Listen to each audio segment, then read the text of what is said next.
Welcome back to the Crochet Crowd. So my friends over at yarnspirations.com. I'm your host Mikey. Today we are going to do the Cherry Blossom Applique. This is actually using Aunt Lydia's crochet thread.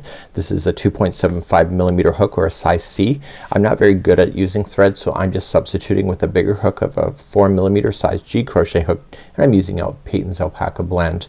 If you are wearing this as an applique on jackets or pants or anything like that, you will want a cotton based yarn, maybe Patons Grace or mercerized cotton, or the crochet thread will be intact. Just know that because I'm increasing my hook, the flower will be much bigger than it's supposed to be.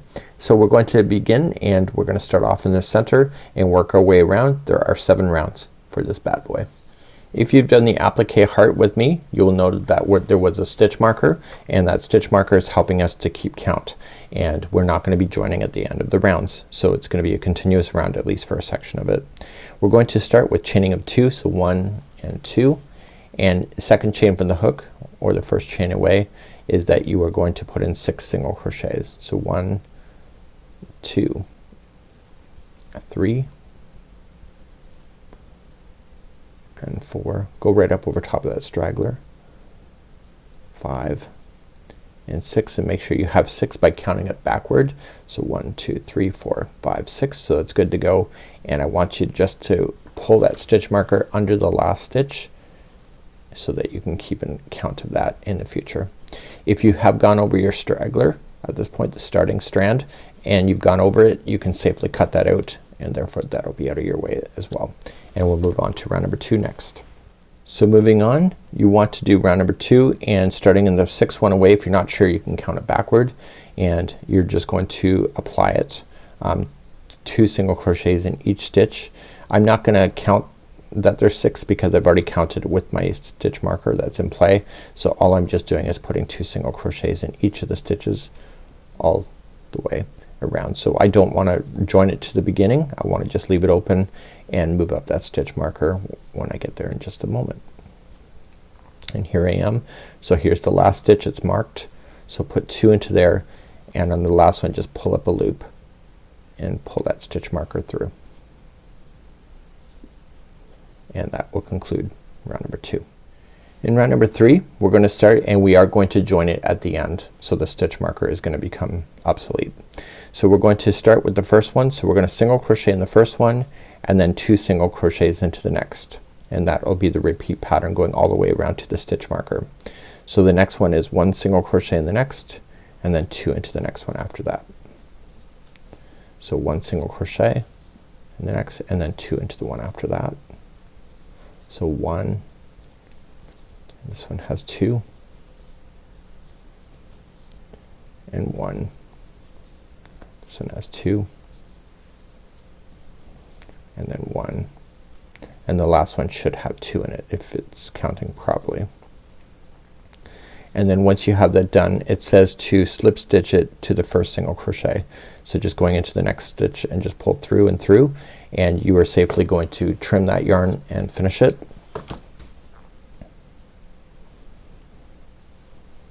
And pull it tight, and you can remove your stitch marker as well. So I'm recommending, and I'll just show it to you once on how to fasten off in this particular tutorial today, is that just throw it through a tapestry needle, turn it to the back side, and go back and forth a total of 3 times.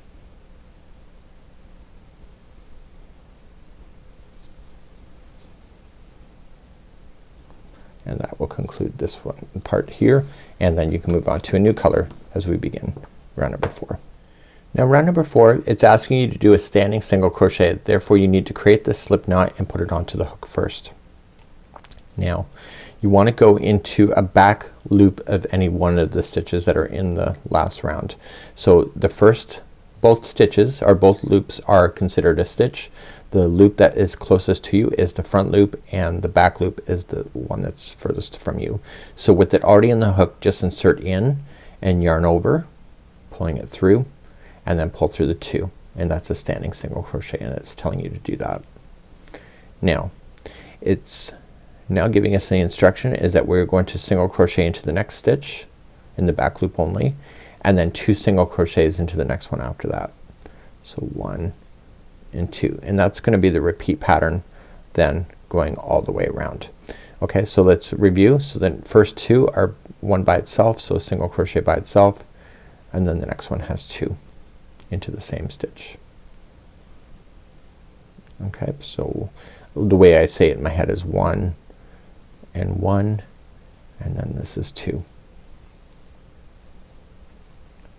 And then I will do it again, so one, and then this is two.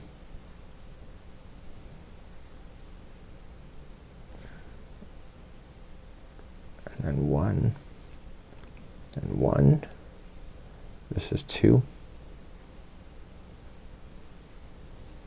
And then coming around, so one, and the last one has two.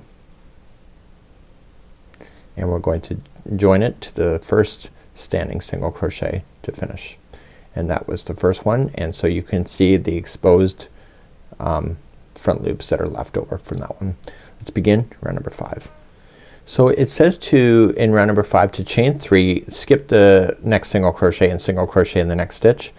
This is what I'm going to recommend to you. It always seems like it stands out of the crowd when you do that. So what I'm going to recommend is that change it and just chain up one and do one single crochet into the first stitch. So you could either chain 3 and then skip the next one and come down. I always find it looks different, so I'm just going to chain one single crochet into the first. Then chain 3, skip one stitch, single crochet into the next. And then chain 3, skip one stitch, single crochet in the next.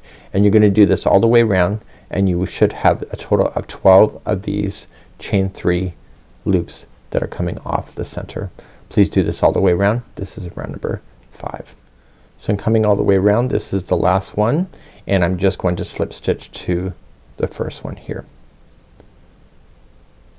Okay, so you should be able to count 12 of these, which I've already verified off camera. Now we're going to begin round number 6. So immediately right where you're sitting, you're going to chain up one, and you were going to single crochet into the next loop. So single first, and then I need you to half double crochet, then a double, and then get smaller again. So half, and then a single. So that's all within that loop. I'll go through another one with you. So you're gonna do that, and you're gonna then go all the way around. So starting in the next one is that you're gonna start there. So single, and then half, and then double, and then half, and single. So please do the same thing all the way around. So single, half, double, half, single, and move on, and I'll see you at the end of this round. When you get all the way back around, you just want to slip stitch to the first single crochet in the first petal, and therefore that is it for this here. We're not quite done. We have one more round to go, but we do have to finish this off. If you would like to change the color of the next section, you can do so, and the next section is gonna start off here, and it's gonna overlay and fall into the other section here. So to get rid of the colors, what you can do is just weave it in back and forth. So turn it to the back side and stay to the back of the flower, and just bring it back and forth a total of 3 times. And you'll want to do that with any loose ends that you have. And we're gonna move on to the final round, number 7. I might just change the color for the fun of it. So I'll probably do that in just a moment. Or I might keep it the same, I don't know. Let's move on to round number 7. Let's begin round number 7. I'm gonna keep the same color. Okay, so we're going to just go into the front loop of any one of the front loops, and we are going to join it. So just put it onto the hook already, and just pull through. And now I need you to chain 1 right where you're sitting, and 2 double crochets are into the front loop of the next stitch.